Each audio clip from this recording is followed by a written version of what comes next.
Mas vamos ler. Eu quero fazer uma leitura mais extensa aqui. Capítulo de número 10, versículo 17. Diz assim: E pondo-se a caminho, correu para ele um homem, o qual se ajoelhou diante dele e lhe perguntou: Bom mestre, que farei para herdar a vida eterna? E Jesus lhe disse: Por que me chamas bom? Ninguém é bom senão um, que é Deus. 19. Tu sabes os mandamentos: não adulterarás, não furtarás, não matarás, não dirás falso testemunhos, não defraudarás a ninguém, honra teu pai e a tua mãe. Ele, porém, respondendo, lhe disse: Mestre, tudo isso guardei desde a minha mocidade. E Jesus, olhando para ele, o amou e lhe disse: Falta-te ainda uma coisa. Vai, vende tudo quanto tens e dai aos pobres, e tens um tesouro nos céus, e depois vem e segue-me. 22. Mas ele, contrariado com essa palavra, retirou-se, porque possuía muitas propriedades. Então Jesus, olhando ao redor, disse aos seus discípulos: Quão dificilmente entrarão no reino de Deus os que têm riqueza. Afirmativa de Jesus. 24. E os discípulos se admiraram desta palavra, mas Jesus, tornando a falar, disse-lhes: Filhos, quão difícil é para os que confiam nas riquezas entrar no reino de Deus. Mas isso é mais fácil passar um camelo pelo fundo de uma agulha do que entrar um rico no reino de Deus. E eles se admiravam ainda mais e diziam entre si: Quem poderá salvar-se?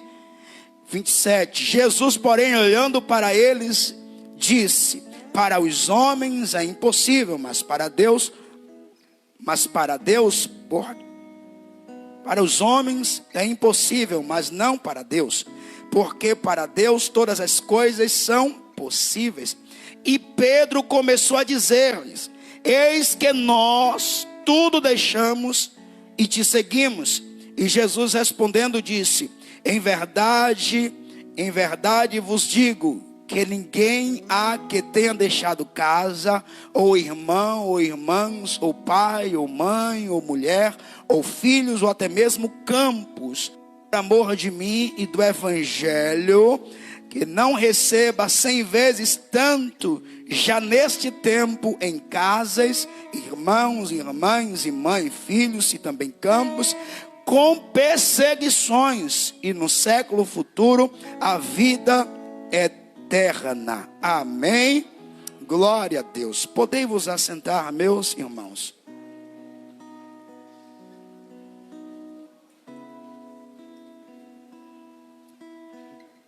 Eu quero aqui, queridos, tangedor, vai tocando aí o tangedor, vai ficando.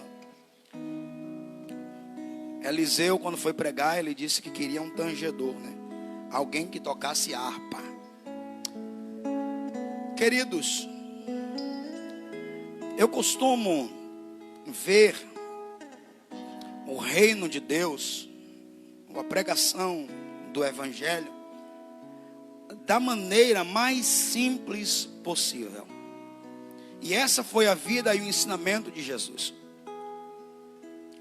Então, eu quero fazer aqui nessa noite a exposição dessa palavra, desses versículos que ora acabamos de ler, que nos mostra anteriormente a atitude dos discípulos de Jesus, quando nos versículos que antecedem o 17, o jovem rico, nos mostra a proibição dos discípulos para com as crianças. Jesus o repreende e diz: não, deixa vir as minhas criancinhas, porque das tais é o reino dos céus. Não proíba as crianças de vir ter comigo. Então, nós vamos enxergar, irmãos, em alguns momentos, os discípulos de Jesus tomando algumas atitudes que são incoerentes com relação à atitude de Jesus. Então eles, por serem chamados por Jesus, David, eles se achavam o bambambam, o dono da verdade. Uma vez alguém estava ensinando melhor, expulsando demônios, mas porque não andava com Jesus, a Bíblia diz que João, o discípulo do amor, o que deitava no colo de Jesus, o mais achegado a Jesus, foi e disse: Senhor, vamos repreender, porque ele está expulsando o demônio em teu nome, mas não anda com a gente. Aí Jesus diz assim: coitado, não entendeu o mistério. Quem não é com nós, quem não anda com a gente, é contra, né? Não está conosco, está pregando, está falando o quê? Está falando alguma coisa contra. Quem não é por nós é contra. Quem conosco não ajunta. Aí Jesus está dizendo assim: esse moço está fazendo alguma coisa contra nosso ensinamento? Não. Então Jesus está dando no gargalo dos discípulos, ensinando: rapaz, saiba ter postura de discípulo. Aí Jesus, seu ensinamento, na pregação, a Bíblia diz que ele é surpreendido. Chega alguém empolgado, com muita riqueza, se prostra aos pés do Senhor, e pela leitura, no decorrer das entrelinhas, é um moço que faz parte da cultura judaica. Por quê? Porque ele diz que tem guardado desde a sua mocidade, da sua meninice, os mandamentos. Isso era prática de judeu. Então, este moço vem, se curva, se prostra, mas tem muitas coisas que precisam deixar para trás para poder seguir a Jesus. Tem gente que quer seguir a Jesus e quer trazer as suas bagagens. Tem gente que quer seguir a Jesus, mas quer que o Evangelho e Jesus se adequem à sua vontade. E não é assim, o negócio é contrário. Então ele se prostra e diz: bom mestre, palavras bonitas, persuasivas, não atraem o coração de Jesus. Vou repetir: palavras bonitas, persuasivas, não atraem o coração de Jesus. O que atrai, pastor? Um coração sincero e quebrantado. Transparência. Não queira mostrar aos outros que você é o que na verdade no oculto você não é. Você tem que mostrar no público o que você é, o que no oculto você também é. Então, aqui, Jesus pega este homem e diz assim: está aí os mandamentos. Nós temos 10, mas aqui Jesus cita 3, 6. Os mandamentos são divididos: o homem com relação ao homem, o homem com relação a Deus. Então há um trabalho na vertical e na horizontal. Aí o que é que o texto diz? Que este moço, quando se curva e que apresenta a Jesus a sua necessidade de ter a vida eterna, e ele quer aprender o caminho, Jesus fala para ele o caminho, e ele diz: eu tenho feito, eu tenho guardado. E Jesus disse: ainda falta uma coisa. Jesus chama o homem para o estreito. O evangelho é assim: venha como estás, mas não permaneça do mesmo jeito que você chegou. É o caminho em que se afunila, sabe, irmãos? Ele começa assim e vai estreitando. Aí você percebe que logo quando o evangelho foi pregado, foi anunciado, na verdade você caiu na arapuca de Jesus. Você caiu no laço da misericórdia. A partir do momento ali que você tem conhecimento do caminho que deve trilhar, você diz assim: pronto, e agora? Não posso retroceder, porque o conhecimento chegou a mim. Então a Bíblia diz que esse homem que chega empolgado, olha o que a Bíblia diz: ele chega, se prostra, não é assim que diz o texto, e chama Jesus de quê? Bom mestre. Ora, mestre, um bom ensinador.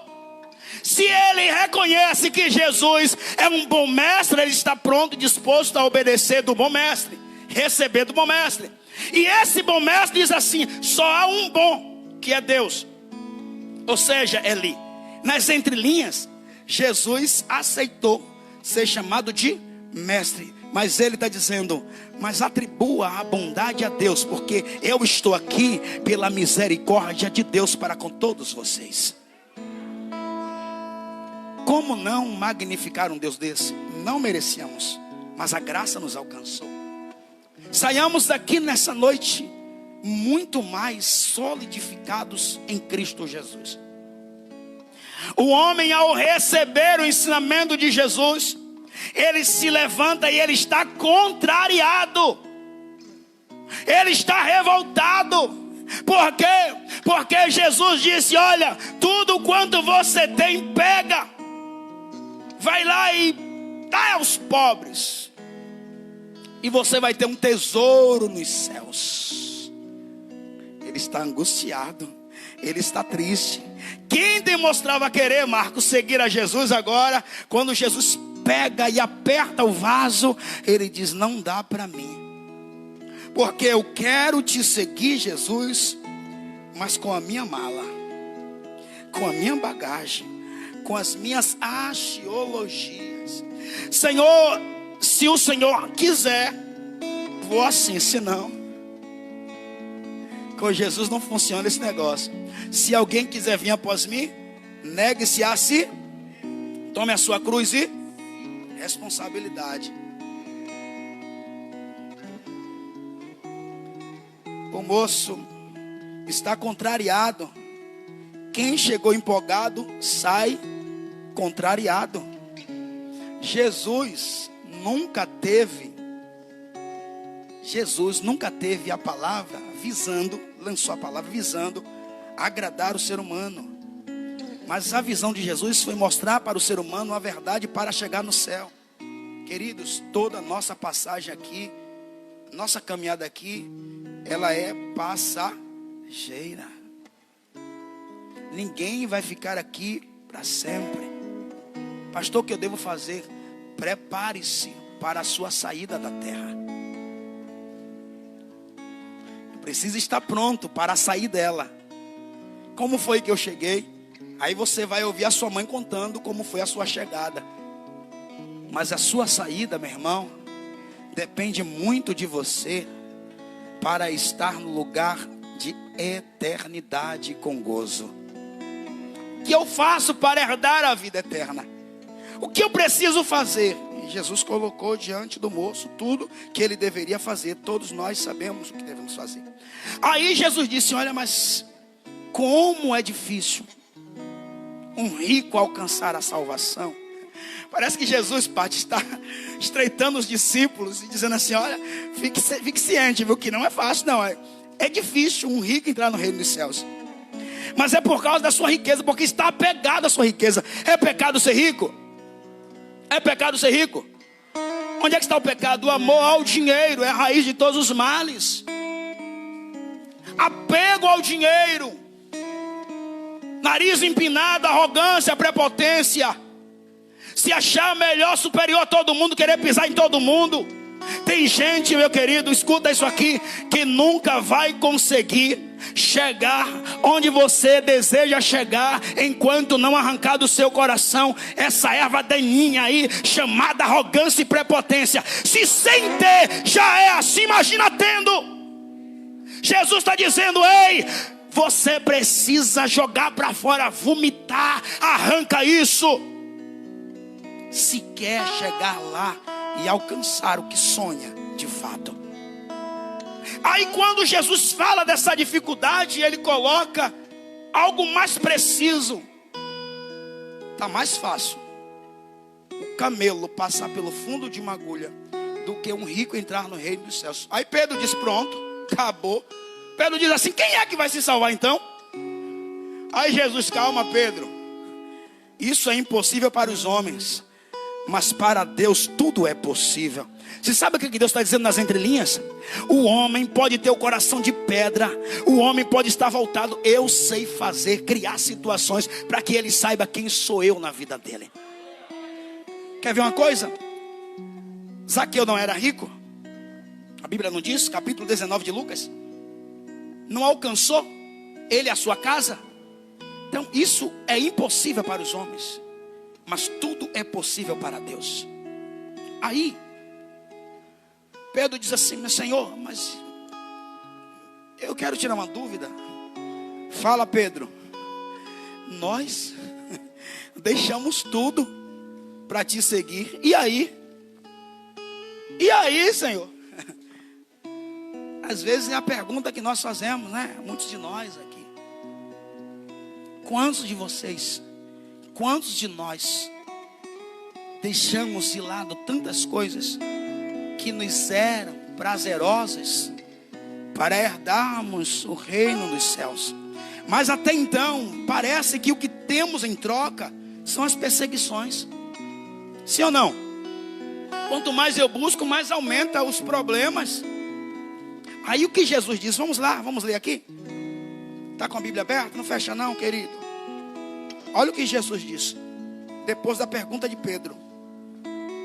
Jesus respondeu, versículo 29. Em verdade vos digo que ninguém que tenha deixado casa, que tenha deixado irmãos, irmãs, pai, mãe, ou mulher, ou filhos, ou campos, por amor de mim e do evangelho, que não receba 100 vezes tanto neste tempo, em casas, irmãs. Ele repete as mesmas coisas. Sabe o que é isso? Aqui está se falando de restituição. Deixaram pais, irmãos, irmãs, deixaram por amor a Jesus e ao evangelho. Vamos entender esse negócio aqui. A Jesus e ao evangelho. Jesus está dizendo: estes que fizeram tais coisas, teve esta opção, ele escolheu isso, vai receber 100 vezes nesta vida e muito mais na vida vindoura. Nesta vida ele vai ter a restituição. Não deixou o pai, ele vai ter a graça alcançada não só a ele, mas a sua casa também. Aí o que é que acontece, queridos? Quando Jesus cita isso, quando Jesus fala acerca dessa restituição, eu fiquei parado quando lendo, vi Jesus falar sobre duas coisas. Aquele que não tiver deixado pai ou mãe, irmãos, irmãs, campos, por amor de mim e do evangelho, eu fiquei parado. Eu disse: meu Deus, o que é isso? Porque tem gente que ama, escuta esse negócio aqui, ama a Jesus e diz amar o evangelho, mas não demonstra na atitude que ama o evangelho. O que é o evangelho? O que é o evangelho? Poder de Deus. É a pregação do evangelho, é a pregação das boas novas, é a anunciação das boas novas. Para que isso serve? Para alcançar outras vidas. Sabe o que Jesus está dizendo, Ana? Quem diz que me ama não pode trilhar o caminho do egocentrismo. Está entendendo? Porque Jesus disse que aquele que amou a ele e o evangelho, está dizendo: quem me ama não é egoísta. Sabe para quem Jesus está dizendo? Vou voltar para o início. Para os discípulos. O que é que os discípulos estão dizendo? As crianças não vêm. Jesus diz: não, vem sim. Os discípulos estão dizendo: para expulsar demônio tem que andar com a gente. Jesus diz: não. Só basta crer que eu sou filho de Deus. Entender a sua missão. Qual é a minha missão? É testemunhar de um Jesus que liberta e transforma. De um Jesus que faz primeiro por dentro. Aí eu disse para os irmãos na terça-feira, isso serve, irmãos, para estimular a sua fé, a sua convicção. Porque às vezes nós olhamos alguém que está na tribuna e parece que chegou de paraquedas. Entendeu, Pati? Escuta isso aqui. Para alguém que está desesperançado com relação à casa, com relação ao filho, com relação ao esposo, com relação ao irmão, eu não sei.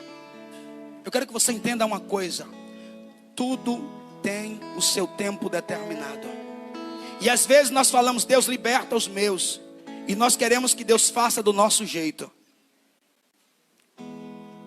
Dia 6 de agosto do ano de 2000, 6 de agosto do ano de 2000, tendo um congresso, fui convidado para esse congresso. Cheguei na igreja muito doido, lombrado, Ana, doidaço. Ouvi a palavra, não entendi muita coisa.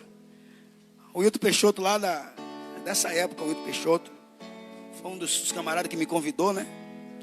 E aí eu fui, ouvi a pregação, Marcos. Na hora do apelo, eu levantei as minhas mãos, fui lá na frente, muito doido. Os irmãos fizeram uma festa, cercaram, começaram a orar por mim. Então cheguei em casa, falei para minha esposa que a partir daquele momento eu era crente. A vida de criminalidade, marginalidade, de drogas, uma vida louca. Ela disse assim: tu tá chegando tarde, porque eu estava conversando com os irmãos, tá chegando tarde, agora você tá dizendo que você é crente. Me conte outra. Onde foi que tu estava? Eu disse: eu sou crente agora. Cheguei todo empolgado. Eu sou crente. Escuta, tem gente que chega aqui, chega na igreja assim, né? Sou crente agora, mil maravilhas, o mar de rosa se abriu para mim. Aí pronto, beleza, irmãos. Oh, pai, graças a Deus eu fui doutrinado, ensinado por uns irmãos que ensinaram a verdade. Olha, o evangelho não é mar de rosa, não. O evangelho é a verdade mesmo, pregada, de abnegação para você chegar no céu. E aí, pronto, cheguei. Meu pai na fé me deu logo uma camisa social, uma gravata. Eu digo, misericórdia. Eu só andava de bermuda de marca, tênis de marca, sabe? Reebok, Puma diz que é Nike, Mizuno, cheio de corrente de prata. E ele vem botar em mim uma camisa social. Eu disse, peraí. Só que ele queria ver logo a transformação. Aí beleza, eu disse, espera aí, irmão, calma aí. Peguei o sapato social do meu pai, botei num pé e vamos para a igreja. Sede. Chegando, irmãos, eu fui passando na rua, os irmãos olhando assim. Sabe, ninguém entendia nada. Alguns meses atrás eu estava de arma na cintura, sabe, fazendo aquele arruaço. E de repente ele, já está o camarada, como? De gravata. Aí alguns dizem assim, isso é fogo de palha. 2 meses. Isso aí é... rapidinho vai se apagar esse negócio. Queridos, em dezembro nos batizamos, eu e minha esposa, porque no mês de setembro, um congresso de missões na sede, eu estava engravatado, meu pai me deu a gravata, eu engravatado com o sapato do meu pai, com a causa social.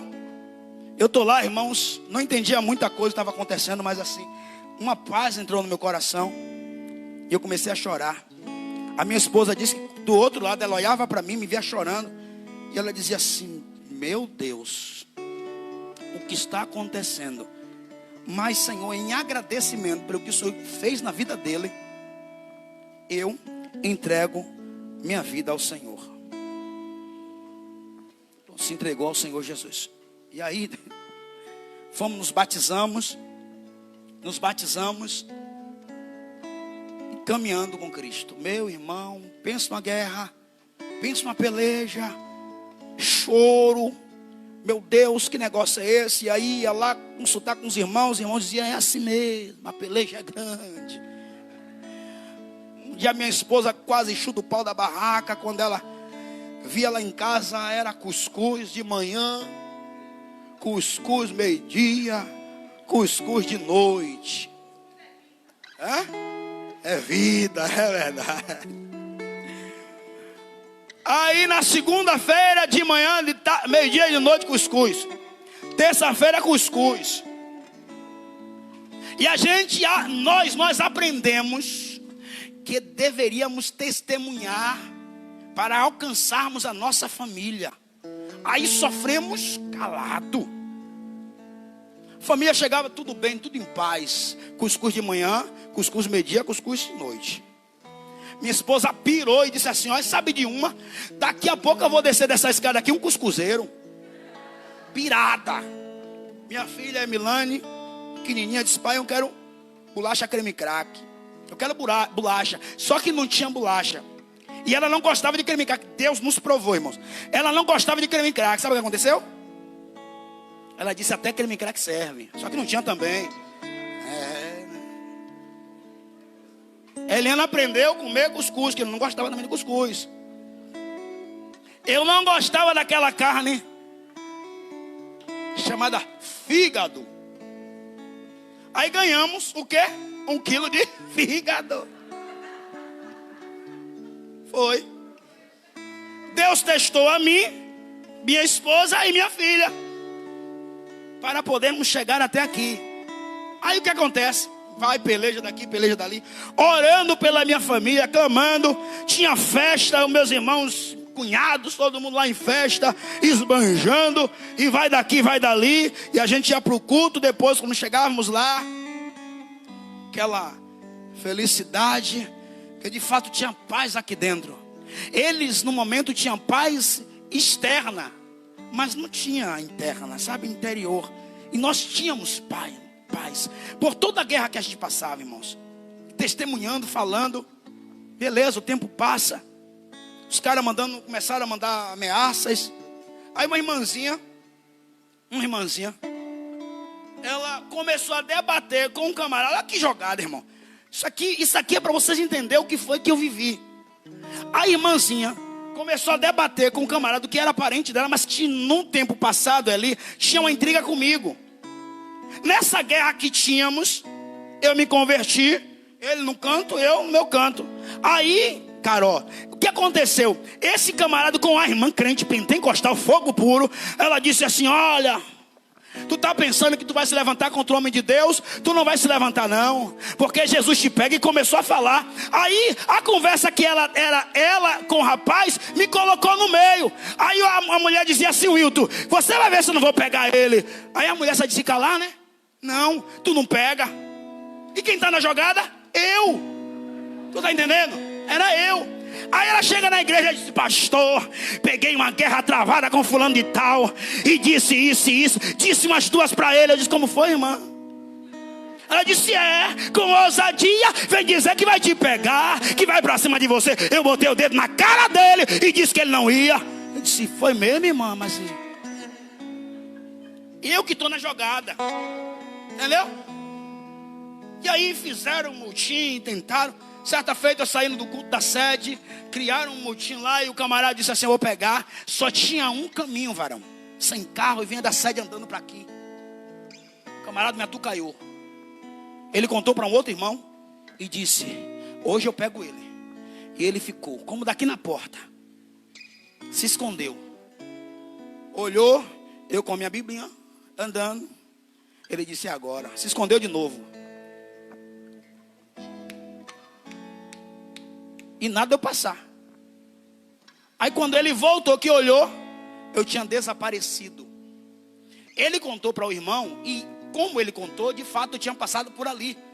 Mas eu não sei falar para vocês se Deus me arrebatou e eu nem percebi, cheguei aqui, ou Deus cegou ele. Eu só sei que uma coisa milagrosa aconteceu. Cheguei em casa. E aí foi orando, buscando. Deus salva a minha família. Aí, irmãos, eu estou pregando aqui no congresso. Pregando. Almas se voltando para Cristo e tal. De repente, termina o culto. Chega a notícia: teu irmão foi baleado. Era o processo, Ana, para Deus alcançar a minha família. Eu não estava orando para Deus salvar? Deus disse: eu vou salvar, mas é do meu jeito. E aí, queridos, terminou o culto, a igreja cheia, desviado voltando, pessoas entregando a vida a Jesus. Aí eu parei, me deram a notícia. Meu outro irmão que estava pregando aqui na terça-feira foi ao HGE. Ficou domingo, segunda, terça, na quarta-feira eu fui visitar o meu irmão. Chegando no hospital, chegando no HGE, que eu entrei, a cabeça dele estava inchada, o braço inchado. Ele tomou muitos tiros, mas pegou um. Mas a bala estava envenenada. Atingiu 6 órgãos. Eu conversando com meu irmão, ele disse assim, tirou o aparelho que estava respirando por meio do aparelho, assim, ele disse: eu quero um versículo. Na hora, irmãos, Isaías 41, versículo 10, eu não me esqueço. Não temas porque eu sou contigo. Não te assombres porque eu sou o teu Deus. Aí ele tirou de novo e disse assim: ore por mim. Aí eu disse assim, ó: seu coração precisa estar voltado para Deus. Não pense em vingança. Aí ele tirou e disse assim: não, eu não quero vingança. Diz a família que a nossa vida é de Jesus. Ele entregou a vida a Jesus. Coloquei a mão, ministrei, fiz a oração no HGE.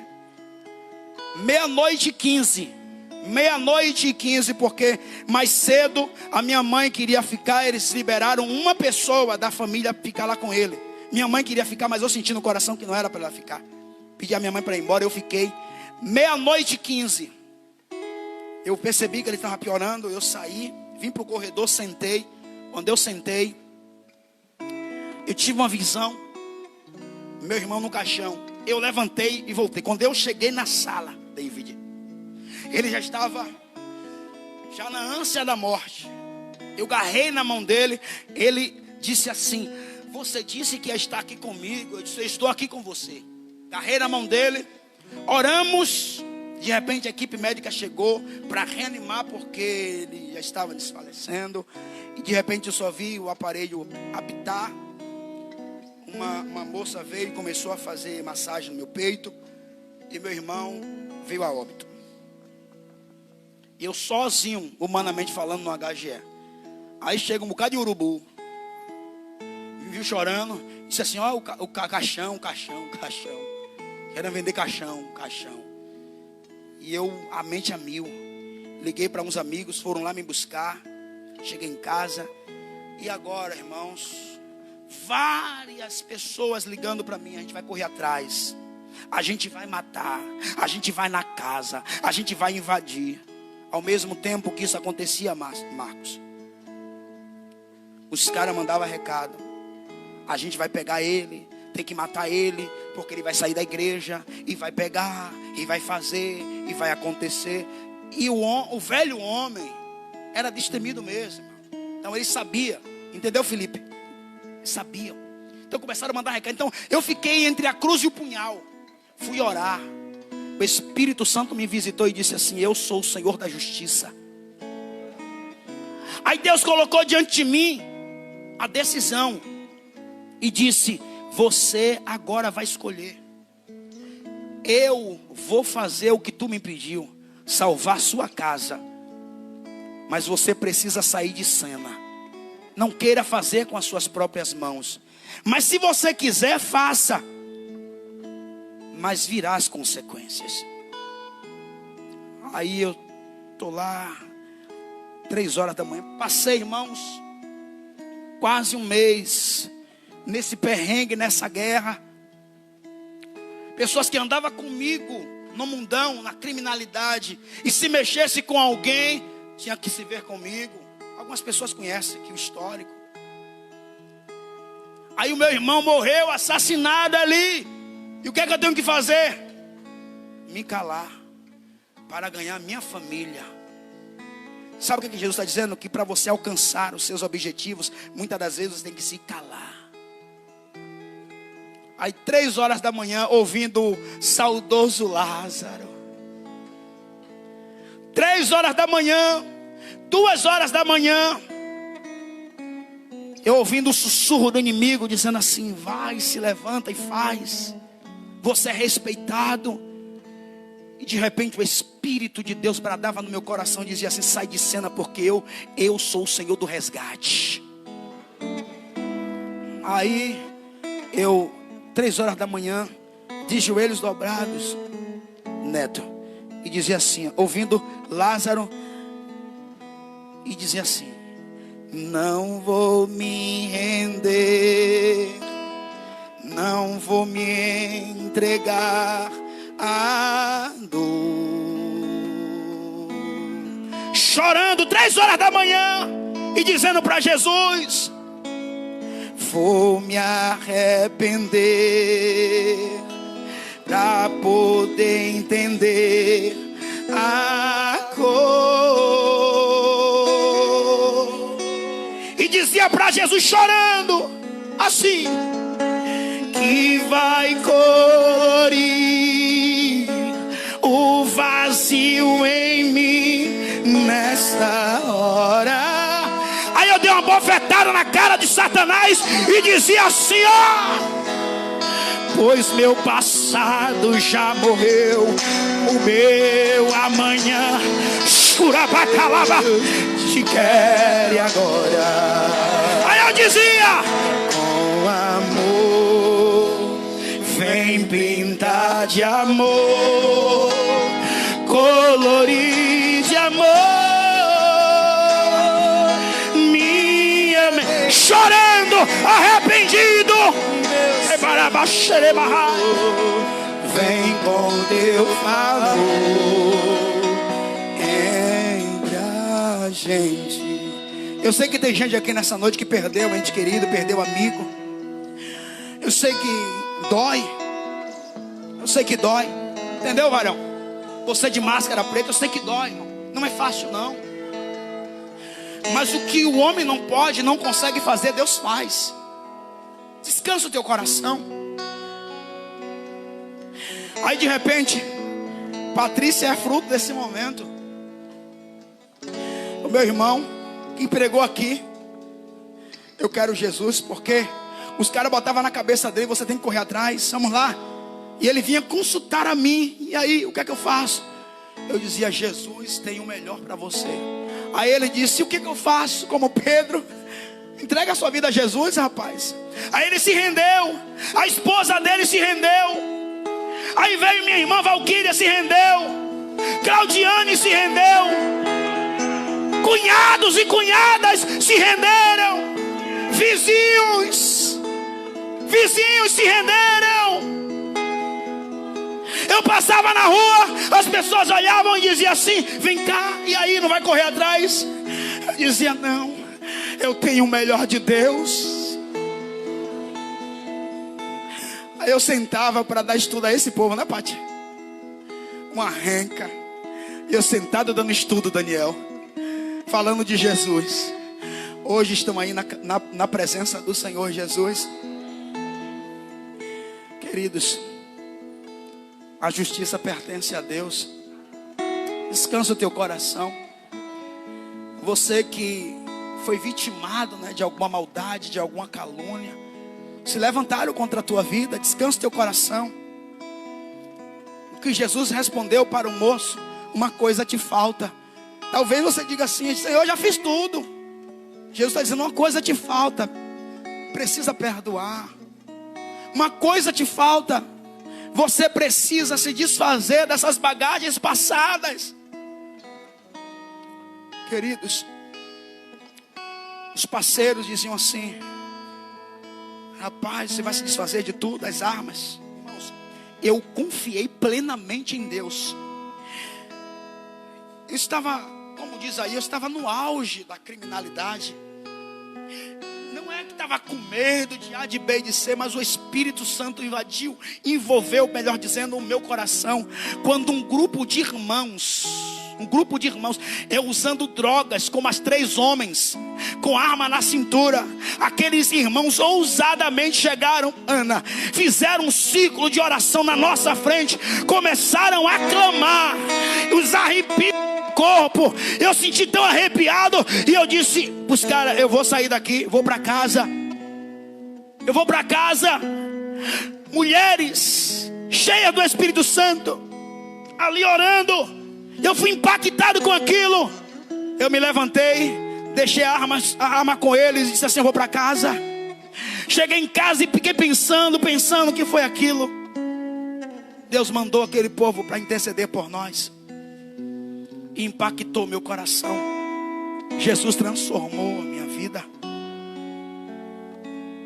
Como Ele também fará na sua casa. na sua família. Descansa. Descansa. Fica de pé em nome de Jesus. Tem alguém aqui nessa noite que quer entregar a vida para Jesus? Tem alguém? Eu quero tanto. Tem alguém nessa noite aqui para Jesus? Eu quero me aliançar com Jesus. Está afastado, volta. Aqui não é história de carochinha, não. É o Jesus que liberta, que transforma. Eu te amo. Eu não abro mão desse Jesus. Venha o que vier. Seja qual for a guerra, seja qual for a luta, eu não abro mão dele. Filho, eu quero ser teu Deus. Sai do seu lugar, você que quer nessa noite entregar sua vida para Jesus. Porque me resgatou. Porque me trouxe aqui. Porque me quer. Não é tempo de brincar, irmão. É tempo de estar aliançado com Ele. A luta vem. Maior o Deus que te prometeu, rapaz. E contra ti. A luta está grande no casamento. Está grande dentro de casa. É chorando, se arrastando. Mas adore a Jesus. Não abra a mão dele. Tanto assim. Eu quero tanto enxugar teu pranto, te fazer só meu. Diga pra ele. Filho, eu quero ser teu Deus. Eu te amo tanto, tanto, tanto, tanto. Filho, vem ser meu. Filho, eu quero ser teu Deus. Eu vou te envolver em meus mistérios, no manto da minha glória. Eu vou desenrolar o rolo santo. Eu vou mudar a sua história. Acredita? Eu vou fazer deste vaso de honra. E aí? Eu vou desenrolar os que te zombam. Vou te dar vitória. Porque me queres. E filho, eu quero tanto enxugar seu planto, te fazer só meu. Eu dizendo, eu não divido você, não. Você é meu, você é meu. A promessa está estendida a você. Amo tanto, tanto, tanto, tanto. Vem ser meu. Filho, eu quero ser teu Deus. Levanta as suas mãos em posição de receber nessa noite. Eu acredito que você foi impactado com a presença de Deus por meio da palavra. De início, o jovem rico dizia que queria a salvação, e o Senhor colocou diante dele para alcançar o que deve ser feito. Algumas bagagens precisam ser deixadas de lado. Precisa se desapegar de algumas coisas. A decisão é sua. E quem opera é o Senhor. Aleluia. Muito obrigado, Jesus. Obrigado, Jesus, pela tua presença, pela tua palavra. Obrigado pela tua orientação, Pai. Obrigado porque o Senhor está trazendo uma paz. Ei, sinta paz aí, querido, vai. Deus está me dizendo que nessa noite é diferente. Ele está acalentando os corações. Ele está acalentando os corações. Receba paz em meio à pandemia. Receba paz em meio à guerra. Receba paz em meio à luta. Receba paz em meio à tribulação. Receba a paz do Senhor Jesus. Ele mandou me negar, norema, noreva o açaí. Oh, anchoque, manaco, minerécia. Ninguém vai deter a marcha da igreja. Quem te prometeu, garante. Quem acredita? Quem acredita? Quem acredita? Descansa. Esse mal não é pra morte. Descansa. Descansa. Sou eu que estou tocando a vitória. Que precisa. Só precisa descansar. Oh Jesus, que a graça do Senhor Jesus, o amor de Deus, o nosso Pai, a comunhão e as consolações do Espírito Santo repousem sobre todos. Só quem crê e recebe diz amém. Escuta aqui, queridos, antes de você aplaudir, escute. Hoje vocês viram que um rapaz, ele se jogou, né, do elevador Lacerda, né, Salvador, se lançou, né, um negócio terrível. Aí vem o STF decidindo, e alguns governadores dizendo que tem que fechar a igreja. Todos os dias, de domingo a domingo, eu estou aconselhando pessoas. Todos os dias eu tenho mensagem de pessoas dizendo: pastor, me ajuda. Eu tenho pessoas dizendo que quer se matar. Eu tenho pessoas dizendo que não aguenta mais. Todos os dias. Aí chega num recinto como esse e sai diferente. Tem pessoas que foram alcançadas por meio de uma conversa. Alguém passou contato, eu aconselhei e veio para a igreja. Foram alcançados pela misericórdia de Deus. Está em paz com o Senhor Jesus. Então, hoje meia-noite, nós estaremos de joelhos dobrados clamando ao Senhor. Amém? Digam comigo: certamente que a bondade e a misericórdia do meu Senhor me seguirão todos os dias da minha vida. E eu habitarei na casa do Senhor para sempre. Amém? Aplauda Jesus. A vitória é nossa.